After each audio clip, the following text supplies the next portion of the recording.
निर्माण इसलिए नहीं हुआ था कि हमारे राज्य के युवा बेरोजगारी का सामना करेंगे, हमारे राज्य के युवा अन्य प्रदेशों में जाकर मजदूरी, दिहाड़ी मजदूरी करने का काम करेंगे। यहां तक युवाओं, नौजवानों, भाइयों की बात तो छोड़िए, आंकड़े यह बताते हैं 20 सीटें अनरिजर्व थी, जिनमें 150 तो राजस्थान से हुए। ये शहादत, ये संघर्ष, ये झारखंड आंदोलन किस लिए, किस दिन के लिए कि 150, 220 सीटों में 150 सीटें राजस्थान के लोगों का हुआ, तो फिर कोई औचित्य नहीं इस राज्य के निर्माण का, कोई औचित्य नहीं विनोद बिहारी महतो, जयपाल सिंह मुंडा, दिसम गुरु शिबू सोरेन के आंदोलन का। आज इस राज्य के युवाओं के सपनों के साथ धोखा हो रहा है। अध्यक्ष महोदय, बातें यहीं नहीं रुक रही हैं। 2023 में पब्लिक प्रोसिक्यूटर में 113 पोस्ट हैं, जिनमें 72 सीटों में गैर झारखंडियों की नियुक्ति ली गई। गिरिडीह जिला में 2023 में 12 हाई स्कूल टीचर की बहाली ली गई, जिसमें 8 टीचर गैर झारखंड के थे। बोकारो जिला में उसी साल 13 हाई स्कूल टीचर की बहाली ली गई, जिसमें 9 बाहर के थे। 2022 में जेपीएससी के द्वारा 232 सीटों में 125 अनरिजर्व थे, जिसमें 82 गैर झारखंड के थे। अध्यक्ष महोदय, ये महज आंकड़े नहीं, इस राज्य की एक शर्मनाक स्थिति को बता रहा है कि हमारे पास क्या प्लानिंग है, हमारे पास क्या तरीके हैं कि हम इन चीजों को रोक सकें। 2024 में जेपीएससी के द्वारा 28 टाउन प्लानर की नियुक्ति हुई, जिसमें 17 गैर झारखंड के हैं। अध्यक्ष महोदय, ये बहुत ही चिंता का विषय है। यही नहीं, जेएसएससी के द्वारा 2023 में इलेक्ट्रॉनिक मैकेनिक्स के पद पर बहाली लिया गया, जिसमें 22 अनरिजर्व सीटों में 11 झारखंड से बाहर के थे। जेएसएससी के द्वारा 2023 में ड्राइंग प्रशिक्षण पदाधिकारी के पोस्ट पर नियुक्ति ली गई, जिसमें 43 अनरिजर्व सीटों में 22 गैर झारखंड के थे। 2023 में पुनः जेएसएससी के द्वारा फीटर की बहाली ली गई, जिसमें 91 अनरिजर्व सीटों में 24 गैर झारखंड के थे।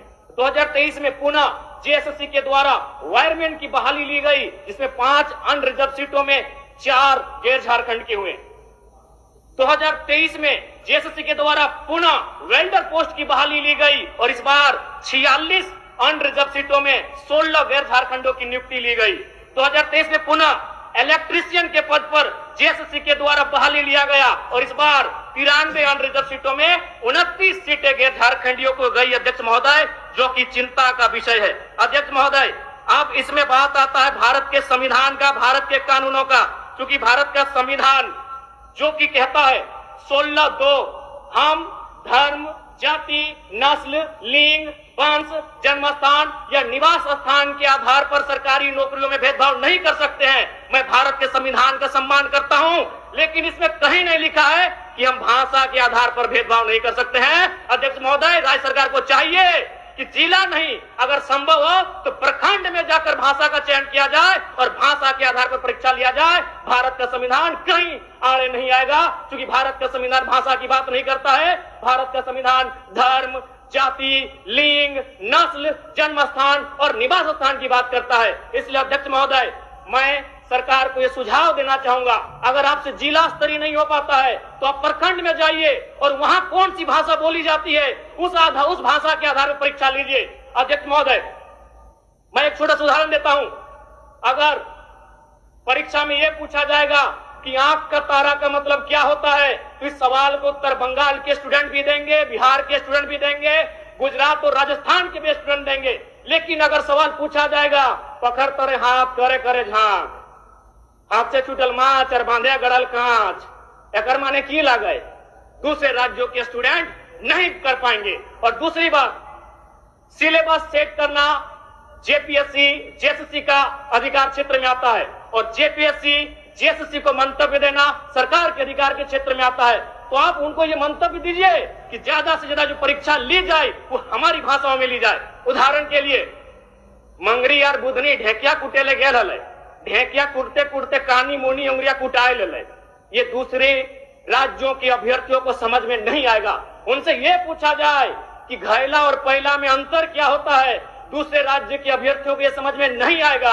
आप अगर उनको सिलेबस देंगे तो सिलेबस को कोई भी याद कर सकता है, उन्हें सिलेबस नहीं, जो हम लोग गांव में होता है, जो हमारी संस्कृति में होता है, जो हमारी परंपराओं में होता है, उनके आधार पर परीक्षाएं ली जाए। और नहीं तो ये मैया सम्मान योजना की राशि मैं सराहना करता हूं सरकार की, लेकिन कब तक बांध के रखेगी हमारे नौजवानों को और हमारी उन माओं को जिनको आप 2,500 रुपए दे रहे हैं, लेकिन उन्हीं की बेटों और बेटी की नौकरियां जो 50,000, 70,000, 90,000 आप दूसरे राज्यों को बेचने का काम कर रहे हैं, ये कब तक बांध के रख पाएगी अध्यक्ष महोदय। इसलिए मैं सरकार को सीधा सुझाव देना चाहूंगा और विशेषकर चूंकि मेरी आयु कम है, मैं पहली बार सदन में आया हूं और मैं चाहूंगा कि विभागीय मंत्री के साथ साथ मैं संसदीय कार्य मंत्री का बहुत आदर करता हूं, मेरे इस बात को थोड़ा ध्यान से सुने मंत्री महोदय। क्या यह संभव है 60-40, आप उसे 60-40 के स्थान पर 60-20-20 कर दें। 60 यानी जो हमारा ओबीसी, एसटी, एससी और ईडब्ल्यूएस का रिजर्व कोटा है और 20 जनरल 1, जनरल 2। क्या ये अभी मत कुछ कहिएगा क्योंकि मेरा लय मत खराब कीजिएगा, बीच में मैं आपसे जानना चाहूंगा क्या यह संभव है जनरल 1, जनरल 2। जनरल 1 में केवल झारखंड के जनरल होंगे और जनरल 2 में झारखंड के अलावा पूरे भारत वर्ष के जनरल सामान्य अभ्यर्थियों को मौका क्या दिया जा सकता है, क्या ये संभावनाएं हो सकती है? मैं माननीय संसदीय कार्य मंत्री के संज्ञान में ये देना चाहूंगा अध्यक्ष महोदय। इसलिए आज इस राज्य को अगर आवश्यकता है तो नियोजन नीति की आवश्यकता है। आज नियोजन नीति नहीं रहने के कारण हमारे राज्य के युवा पलायन कर रहे हैं, हमारे राज्य के युवा बेरोजगारी का सामना कर रहे हैं और कई अवसरों पर तो आत्महत्या तक का प्रयास कर रहे हैं। इसलिए अध्यक्ष महोदय आज इस राज्य को आवश्यकता है, नियोजन विभाग के बजट पर बहस हो रही है, इस राज्य को नियोजन नीति की आवश्यकता है। मैं आपसे ये आग्रह करना चाहता हूं अध्यक्ष महोदय। अब मैं थोड़ा सा बात करना चाहता हूं निजी कंपनियों पर। माननीय मुख्यमंत्री नहीं मिलेगा और यदि काम मिल भी जाए तो दुर्घटना की स्थिति में उसके पास ना तो बीमा है, ना इलाज के लिए ईएसआई की सुविधा है और ना ही बुढ़ापे के लिए पीएफ का सहारा है। अतः मैं सरकार को स्पष्ट सुझाव देना चाहूंगा कि इन श्रमिकों को व्यवस्था के दायरे में लाने के लिए एक यूनिक वर्कर आईडी प्रणाली लागू की जाए। यह केवल एक कार्ड नहीं बल्कि उनके अधिकारों का सम्मान होगा। जितने भी असंगठित मजदूर, वेंडर और चालक इस आईडी के तहत उन्हें पंजीकृत किया जाए, मैं सरकार से यह मांग करना चाहता हूं अध्यक्ष महोदय। प्रवासी मजदूर, मैंने हर बार प्रवासी मजदूरों की समस्याओं को लेकर विभाग से सवाल किया, विभाग का उत्तर मिला। हालांकि प्रवासी मजदूरों की दुर्घटना पर मंत्री महोदय का कोऑपरेट रहता है, उसके लिए मैं उन्हें बधाई दूंगा, लेकिन मंत्री महोदय आपके पास डेटा बिल्कुल गलत रहता है। जो भी विभाग आपको डेटा देता है आपको स्पष्ट जानकारी नहीं देता है, क्योंकि आप कोरोना काल के आंकड़ों को निकालिए जिसमें माननीय मुख्यमंत्री श्री हेमंत सोरेन जी के नेतृत्व में लगभग 12 लाख प्रवासी मजदूरों को हम लोगों ने झारखंड सकुशल वापस लेकर आए थे। तो सवाल ये बनता है कि जब हम 12 लाख मजदूर वापस लेकर आए तो हमारे पास डेटा में मात्र 2 लाख उपलब्ध कैसे है? इतनी बड़ी असमानता कैसे, इतना बड़ा तालमेल का गड़बड़ी कैसे हो सकता है? अनुमानित 12 लाख हम लेकर आए थे और अगर मान लिया जाए तो हमें लगता है 16 लाख से ज्यादा प्रवासी मजदूर इस राज्य से बाहर दूसरे राज्यों में और दूसरे देशों में रहते हैं।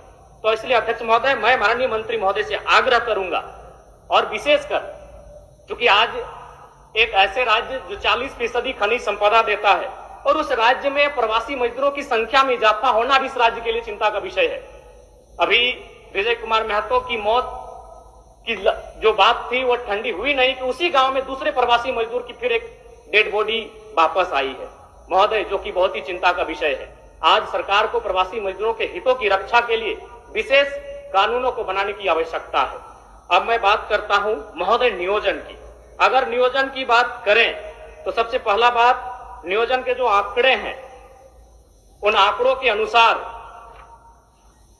और ये माननीय वित्त मंत्री महोदय ने भी सार्वजनिक रूप से स्टेटमेंट दिया था कि हमारे पास नियोजन के आंकड़े लगातार घट रहे हैं। 2022 की स्थिति थी कि हमारे पास 5,33,000 पदों का सृजन था, जो 2023 में घटकर 4,66,000 हो गया। और आज की बात करें, एक दिन पहले माननीय सदस्य सत्येंद्र तिवारी जी ने भी सवाल किया था और जवाब मिला लगभग 45% जो पद है वो आज भी रिक्त है।